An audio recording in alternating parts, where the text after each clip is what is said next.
Hello everybody. I know it's hard to see me. Hold on.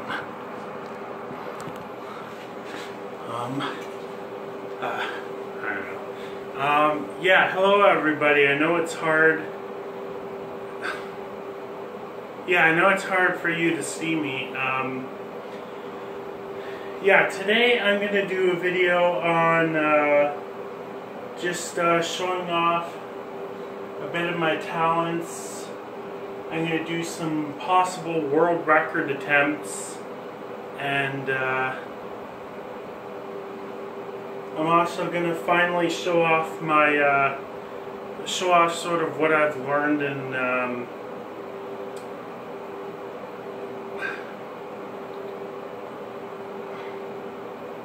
first aid and CPR, because I'll show you right now.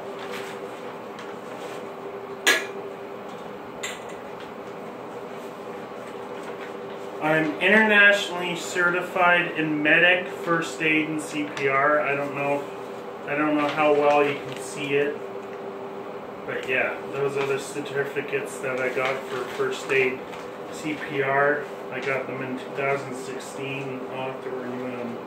I'll have to renew them next year. I want to still be certified. So yeah. First, I'm going to do the world record attempts. I'm going to see how quickly I can eat these. This 30-gram bag of emojis, chocolate emojis. And I'm going to see how long that takes me.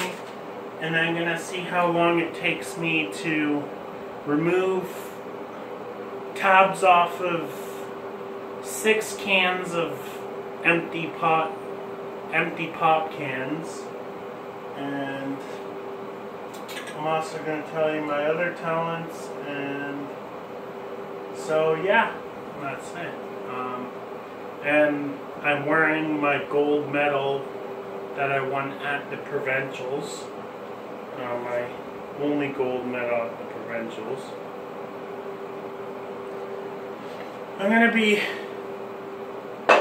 doing the emoji challenge with the cup of water here. So yeah, I'm going to do that first.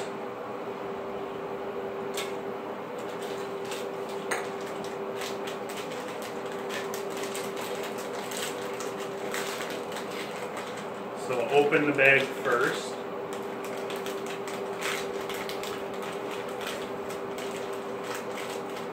You can see how long it takes to chew and swallow as well. All these emojis. There's ghost shapes, there's hand shapes. Yeah, I know the viewing of the camera is not very good. Okay, so I'm going to see how long it takes me to eat all these. Not one by one, but just mostly crushing them in my mouth. Okay, ready? Go!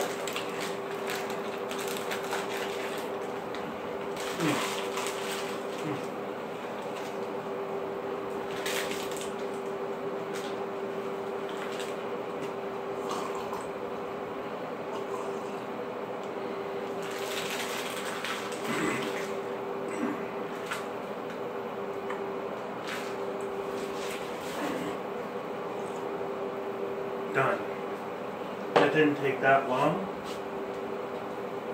I'm going to also see how long it takes me to open these. Not open, but remove all the pop can tabs. So that was a world record attempt right there. I don't know if anybody's ever attempted these. That's what I'm thinking is a world record. Okay, removing all these pop tabs off these cans. Okay, so ready and go. 1, 2,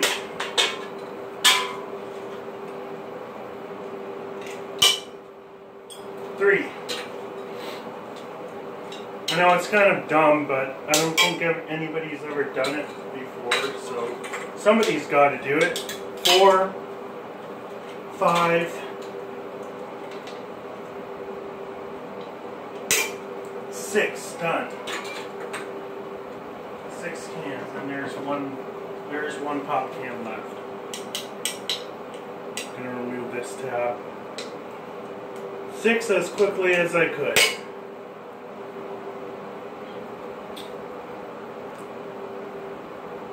I don't know if that's a good world record or not, but I guess if nobody's ever done it before, I guess the world record is set for the fastest time to remove pop tabs from cans, from pop cans. I don't know how fast I finished in. I personally wasn't timing it, so I guess the record is set, I guess. So somebody has finally done it, I guess. So that world record is over. Those 2 records are now taken care of. And here's all the pop I like. So I like a lot of different kinds of pop. I'm not really much of a picky guy, I guess. I have Coke. I like Coca-Cola. And I also have Pepsi. I also like that too. And I also like ginger ale, Canada Dry. And then I love Nestea. Nestea I really love. I don't drink pop much at all, even though it might seem like I do, because I have all these cans lying around, but I like keeping collections, that's the thing, of different kinds of, to show off how many different pops and stuff that I'm into. And then I also like Coke Zero. And then in that video you also saw me drink sweetened Coca-Cola. That was the first time I ever drank that sweetened Coca-Cola. I actually liked it, the taste of it. And I also like mug root beer, and there's some other kinds of pop and juice that I like. And other drinks like coffee and stuff that I do like. But that's all I have for the pop, for the empty pop cans. Place them in my drawer. And I don't know how I'm going to show you my first aid and CPR talents. Maybe I just might explain it, my talents in first aid and CPR. That gold medal for provincials was in track and field. It was for running long jump. Even though shot put and javelin are my best. Shot put definitely, because I've won 6 championships in shot put and I'm undefeated.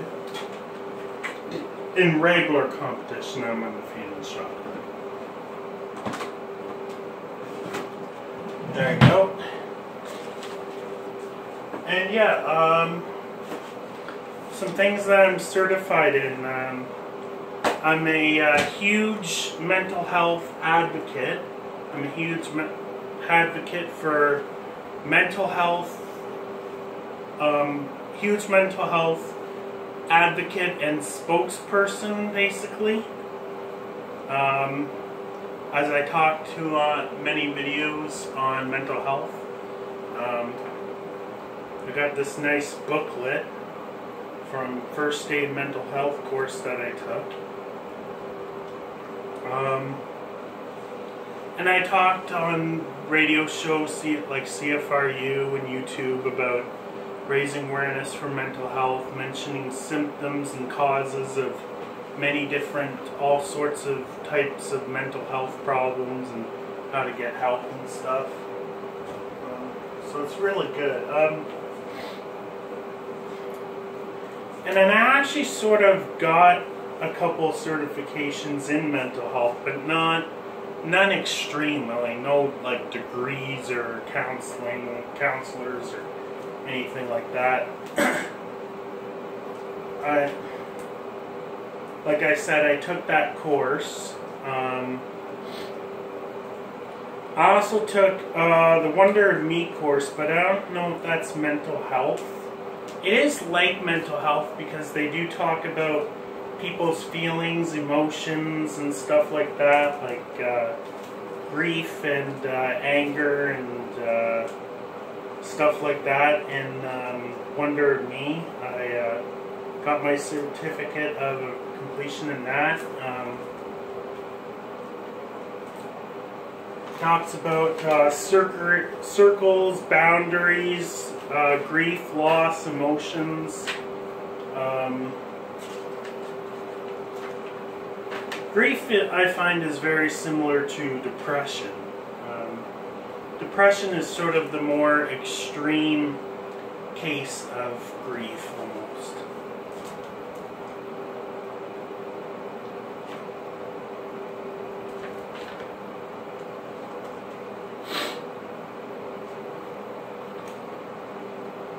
Circles. There's the 6 circles. There's the purple circle, which is you.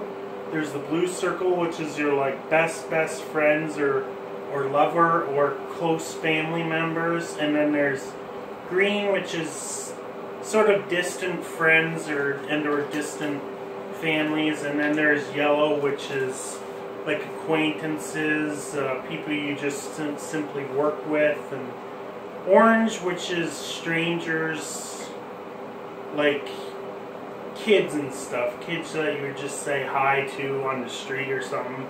And red is like either strangers or somebody that you really completely dislike, like your enemy or something. I don't know how many of you out there has had enemies or has enemies. I kind of had enemies in the past, but I don't do that. I don't do enemies anymore. I personally think there are no enemies. There's just people I just think there are people who are just sick and need help, and there's nothing wrong with that.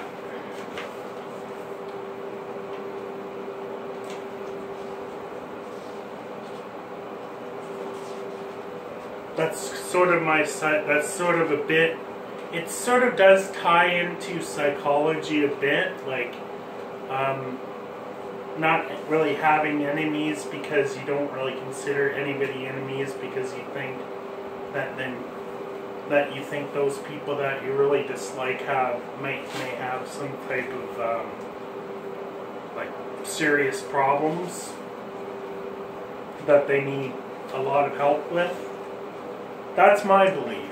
A lot of people, I find that a lot of people out there don't agree with that, because I find that a lot of people do think of those kinds of people as, enemies or evil or bad or cruel or just plain crazy or things like that. But I personally don't go like that anymore. I used to be like that, but I'm not really like that anymore. That's my personal opinion. And that's a psychology opinion. That's due to psychology mostly.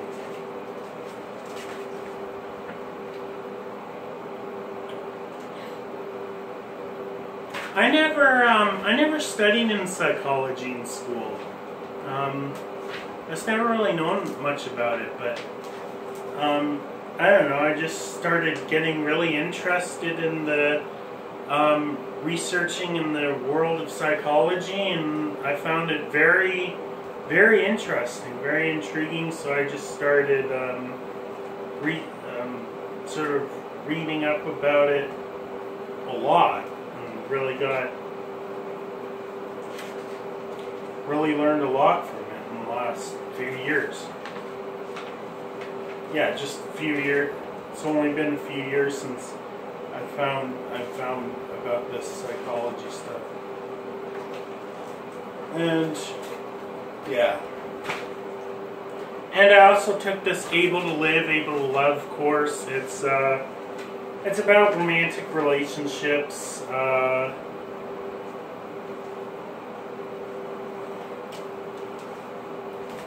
Teaches you about romantic relationships and having babies and stuff. I never planned on having. I never have planned on having babies, and I'm not planning on having any kids right now. It's too much work.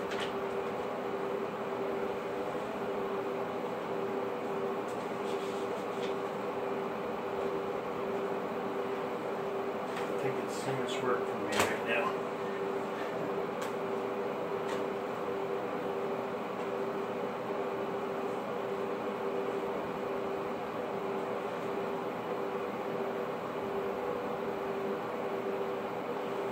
Yeah, so gather up all my pop tabs here.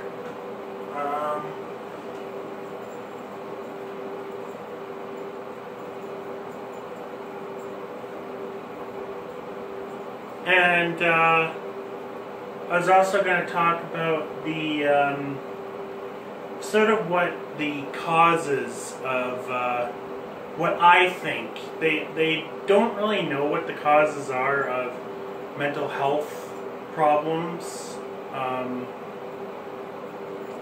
but we all have, a lot of us have, who know a lot about this psychology stuff and who studies psychology, have a good, at least think we have a good idea of what might cause mental health, and some of that is genetics, family history, some of it can be brain damage, certain substances, drugs and alcohol, not being on the right diet, or medical illnesses, other illnesses, other problems, stressful situations like work and trouble at school, and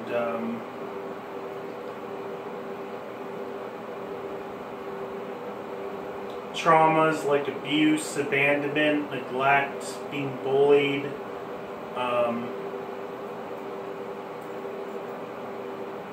And I could see why, and I could most definitely see why somebody would would have a lot of self-esteem issues and mental health issues, emotional health issues after being through a trauma like being abused or neglected, or stuff like that. A lot of times even losing a loved one, being in an accident. Sometimes even just simply watching stuff on TV or the news or internet. You just got to be careful.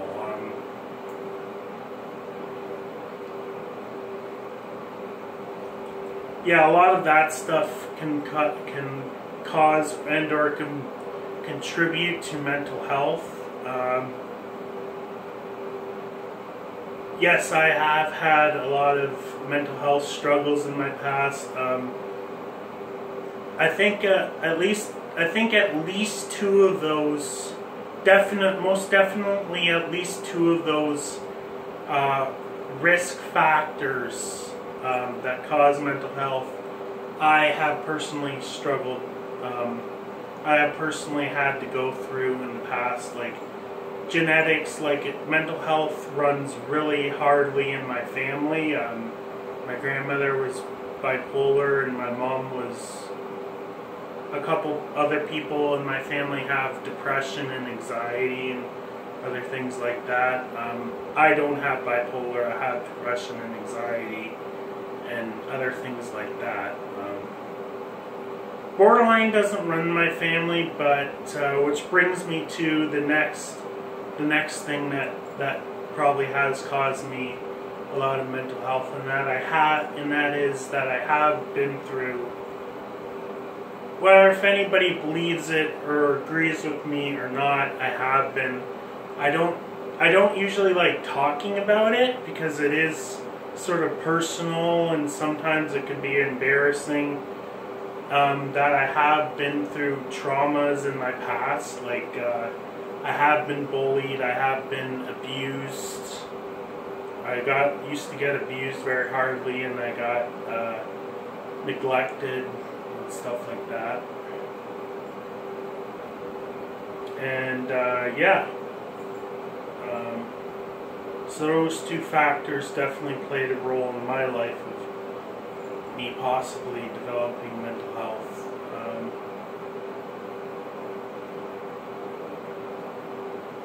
Yeah.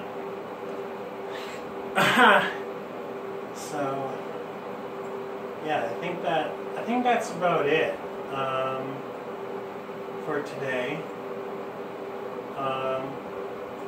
So what did we do? We did the eating challenge. I thought I did pretty crappy in the eating challenge. I think I could have done much better. I did the pop can tab challenge. I did the mental health. I did the courses that I did. Did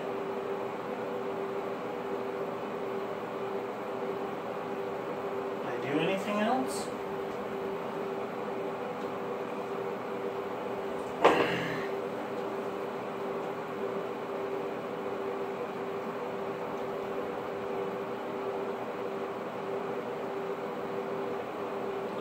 Yeah, and one more thing that I would like to do is show off my skills of sort of what I've learned in first aid CPR. When I took that course the one time, I'm not like a professional or anything. I don't know much about first aid CPR, like I don't remember much, but I'll show you what I do know, and you can sort of comment me or not, whether if you thought it was useful information.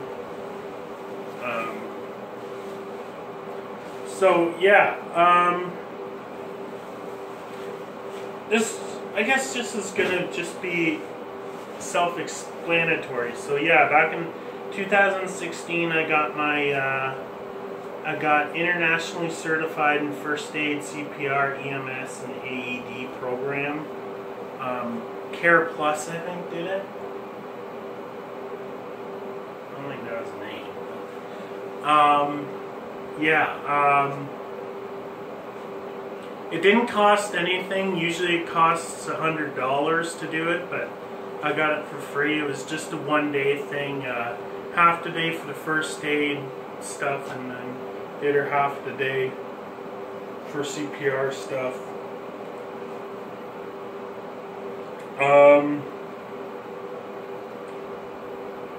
Yeah, so I got certified and all that. In the adult class, I was certified in first aid CPR. First time doing it, only time doing it. I would kind of have to go and renew it. Go and try to renew that next year if I do want to continue being certified. So yeah, I guess I'm gonna sort of go through the skills I've learned.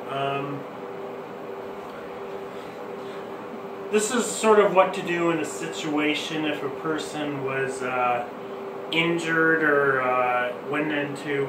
passed out and went into cardiac arrest and stuff like that. Okay, so say you're going into a building and there's this guy that collapses to the floor, and you didn't really see him collapse to the floor, but when you see him collapse to the floor, you go in and you go up to approach the man that is passed out on the floor, and you say to whoever is around, you try to contact the man, like maybe tap him on the shoulder or something like that, and try to get his attention. But if he doesn't, if there's no response, then you say to whoever is around you, get me the AED machine and call 911. And you would want to then perform CPR on him. You would then need to get down to the ground, like on your knees mostly, and take your two hands and your palm into the hand, and then start doing chest compressions as of a rate of 100, as fast enough to do that would do 100 compressions per minute, a rate of 100 compressions a minute. And you need to dig at least 2 inches into the chest.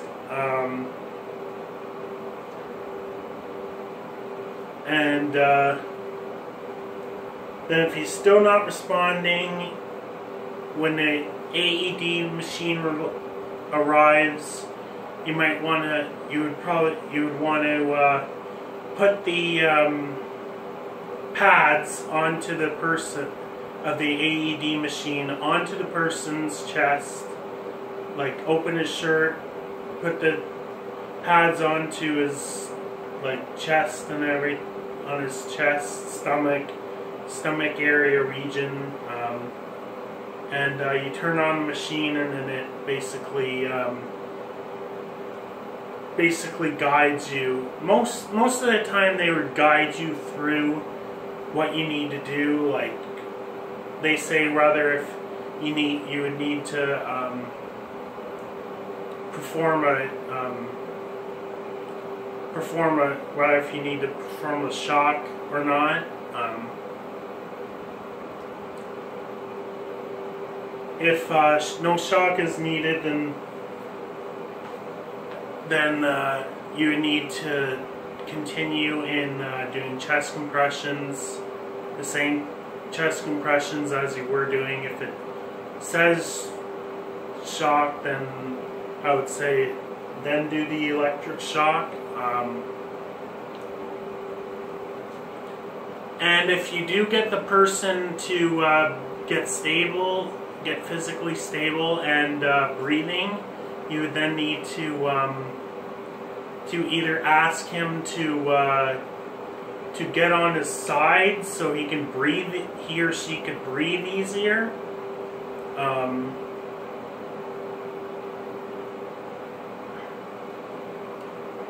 Or you would need to physically do that yourself. But if the person's not unconscious, but he did collapse to the floor, but if you find that he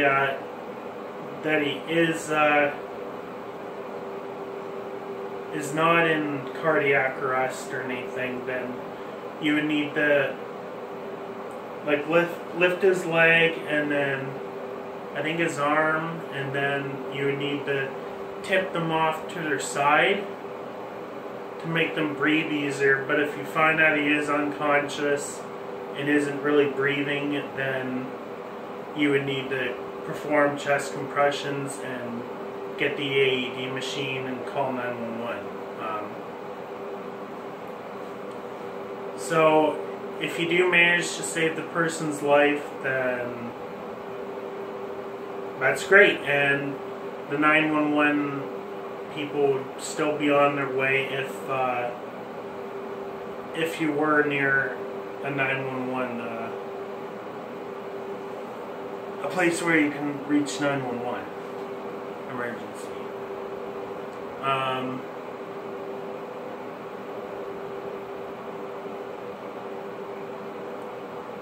But for a kid, for a baby, it is sort of different in the chest compressions. You would just need to take your 2 fingers and only press like 1 inch into their chest. Do the same speed basically, but other than that, with a baby, only use your 2 fingers to chest compressions. And there are actually ways of saving your life if you're ever choking on a piece of food or something like that. If you're, even if you are all by yourself and alone, you still can. There are some ways of actually saving your life if you are choking and you can't breathe. There are ways that you can sort of like try to get it out by hitting your stomach really hard, or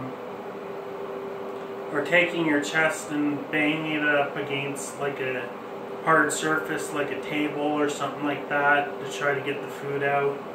And you can also make I know this sounds gross, but spitting noises, loud, very, very loud, repetitive spitting noises to try to get the food out. And if that doesn't work, then you can try banging on your own chest with the surface or your fist.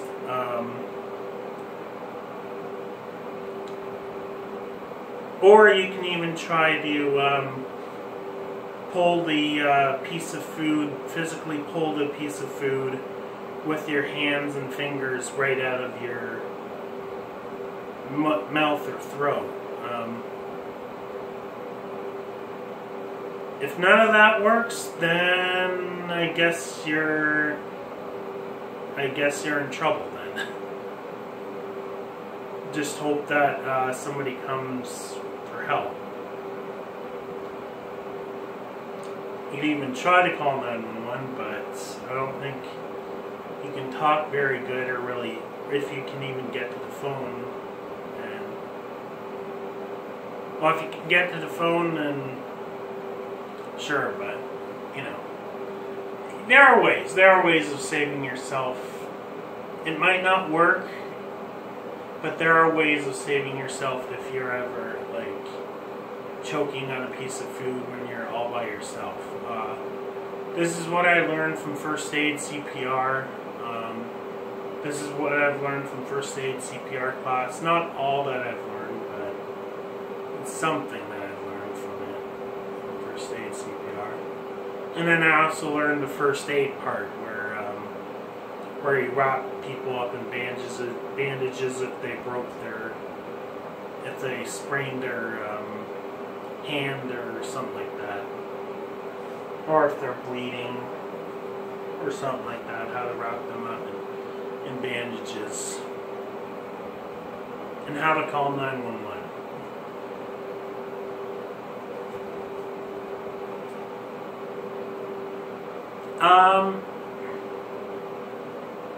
Even though I'm more certified in first aid CPR and might be somewhat good at it,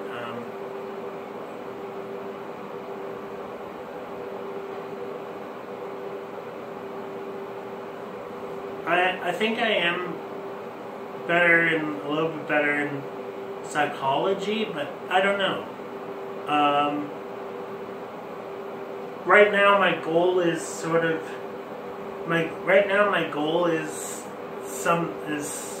psychology right now, so yeah, it's kind of important, I guess. In school,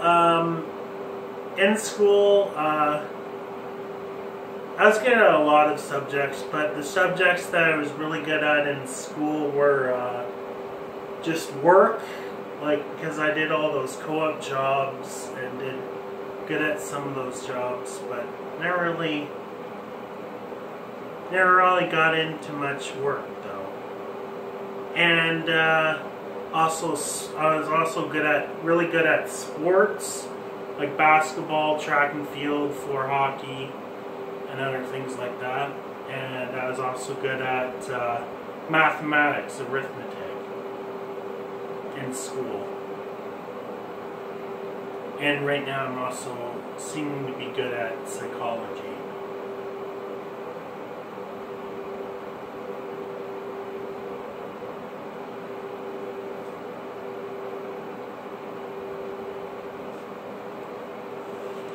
Yeah.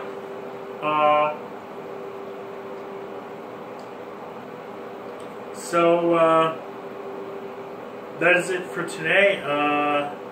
For at least for this video. I might be back later today to finish off the Phineas and Ferb Second Dimension game. So if you're into that, come watch. So yeah, this is Grandmaster Mario here, and I'm signing out. Bye.